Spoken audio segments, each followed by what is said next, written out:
ఈరోజు మన మున్సిపల్ యొక్క ఎన్నికల ఫలితాలు ఏ విధంగా ఉన్నాయంటే, మరి మాకు పట్టణానికి ద్రోహం చేస్తే ఊరుకుంటామా, తిప్పి కొడతాం అనే రీతిలో ఇచ్చారు ఈ రోజు ఖానాపూర్ పట్టణ ప్రజలు.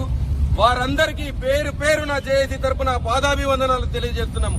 గుర్తుంచుకోండి, ఏ రోజైతే ఖానాపూర్ ను బంద్ పెట్టినామో ఆ రోజే చెప్పినాం కాంగ్రెస్ పార్టీని ఖానాపూర్ నుంచి తరిమేస్తామని చెప్పి. దానికి ప్రజలు పూర్తి మద్దతు తెలిపి ఈ రోజు వాళ్ళని 3 సీట్లకే పరిమితం చేసిర్రు. అది కూడా అవినీతిగానే గెలిచిర్రు. దాంట్లో కూడా కరప్షన్ చాలా ఉంది. దొంగ ఓట్లు పడినాయి.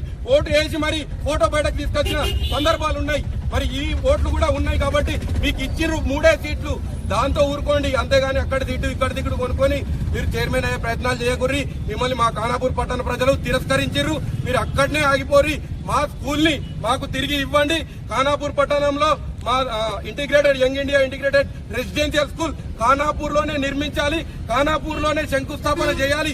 లేని ఏడల రానున్న ఎంపీటీసీ జడ్పీటీసీ ఎన్నికల్లో కూడా ఇంతకు ఎక్కువ రీతిలో బుద్ధి చెప్తామని జేఏసీ తరఫున హెచ్చరిస్తున్నాం.